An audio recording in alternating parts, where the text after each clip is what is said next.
Assalamualaikum warahmatullahi wabarakatuh. Perkenalkan, saya Adzani Ashar Mulyadi dengan NIM 2108581 dari Prodi Pendidikan Manajemen Perkantoran 2021A. Di video ini, saya akan menerangkan sedikit materi mengenai manajemen formulir untuk memenuhi tugas UAS mata kuliah Korespondensi Bahasa Indonesia yang diampu oleh Ibu Dr. Hadi Siti Hadijah SPD MSI dan Ibu Rizke Valdesiani SEMM.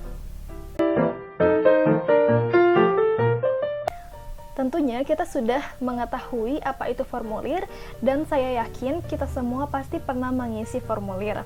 Karena formulir ini merupakan salah satu persyaratan administrasi yang biasanya kita sering temui di institusi resmi.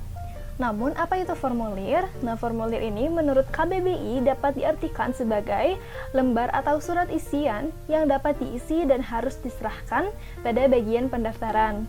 Formulir ini berisikan kotak yang harus diisi untuk mengoleksi dan mengekstraksi informasi sesuai dengan apa yang dibutuhkan perusahaan.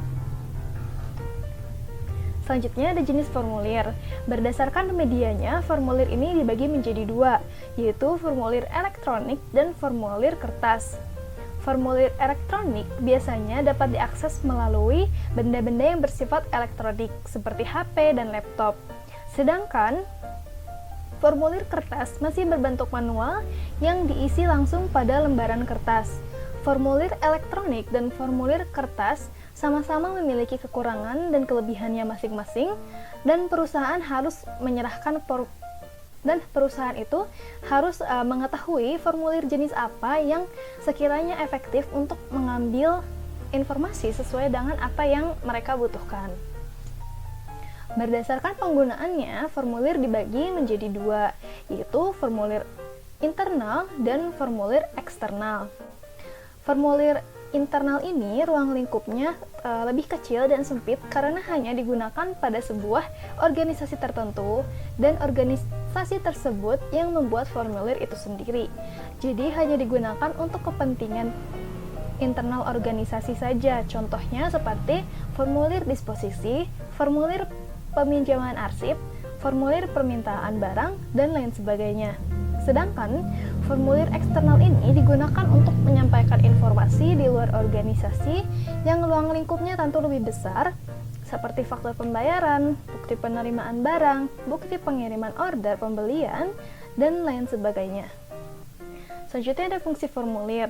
Yang pertama, untuk menciptakan keseragaman, karena keseragaman ini sangat penting untuk membangun citra perusahaan dan mengefisiensikan waktu. Selanjutnya adalah fungsi formulir untuk memudahkan pemberkasan karena nantinya formulir tersebut akan digunakan dan distribusikan pada divisi terkait sehingga akan mempermudah alur kerja. Fungsi ketiga dari formulir ini adalah sebagai alat instruksi. Karena secara tidak langsung perusahaan menginginkan seseorang memberikan informasi yang dibutuhkan kepada perusahaan tersebut. Yang keempat adalah untuk mempermudah klasifikasi data karena perusahaan mungkin akan menggunakan banyak data, jadi akan mengefektifkan waktu. Yang kelima, formulir berfungsi sebagai prosedur dan tata kerja, karena formulir adalah bagian dari prosedur dan tata kerja yang dilakukan oleh karyawan. Yang terakhir, formulir ini berfungsi sebagai alat perencanaan dan kontrol, karena informasi yang didapatkan dapat menjadi pertimbangan untuk melakukan hal-hal di waktu yang akan mendatang dan untuk menjadi kontrol evaluasi sebagai landasan apa saja yang harus perusahaan tersebut lakukan. Lalu, selanjutnya ada manajemen formulir. Nah, formulir yang sudah dibuat tentunya harus dimanajemen agar formulir tersebut dapat menjalankan fungsinya dengan baik. Manajemen formulir merupakan kegiatan yang bersangkutan dengan formulir, dimulai dari penciptaan, produksi, penggunaan, dan pengawasan sesuai dengan kebijakan yang berlaku. Manajemen formulir bertujuan untuk menjamin formulir tersedia pada setiap saat. Yang kedua, menciptakan formulir yang sesuai dengan perkembangan zaman, mengingat kondisi perusahaan itu dinamis, jadi dapat difleksibelkan dengan kebutuhan perusahaan. Yang ketiga, merancang formulir yang efektif untuk mendapatkan informasi dengan cepat dan mengurangi pertanyaan yang tidak relevan, serta menyusun kolom-kolom pertanyaan secara ringkas sehingga formulir dapat dimengerti dengan mudah oleh yang menggunakannya. Yang keempat, menjamin tersedianya instruksi dalam formulir agar dapat digunakan dengan cepat dan tepat. Dan yang terakhir adalah untuk menekan biaya dalam pembuatannya. Selanjutnya ada prinsip perancangan formulir. Yang pertama, memiliki tembusan atau copy. Yang kedua, menghindari duplikasi pertanyaan. Yang ketiga, haruslah sederhana dan ringkas. Yang keempat, mencantumkan identitas perusahaan. Yang kelima, mencantumkan nama atau jenis formulir. Yang keenam adalah mencantumkan nomor urut tercetak formulir tersebut. Selanjutnya ada pengendalian manajemen formulir. Yang pertama, kita harus membuat rancangan, menganalisa, dan mengevaluasi formulir yang memperhatikan pertimbangan fungsional dan pertimbangan fisik yang sudah saya sebutkan sebelumnya.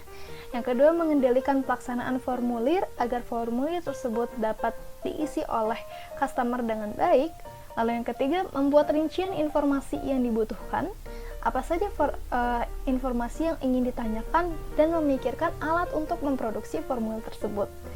Yang terakhir adalah memberikan layanan terbaik dalam memanajemen formulir.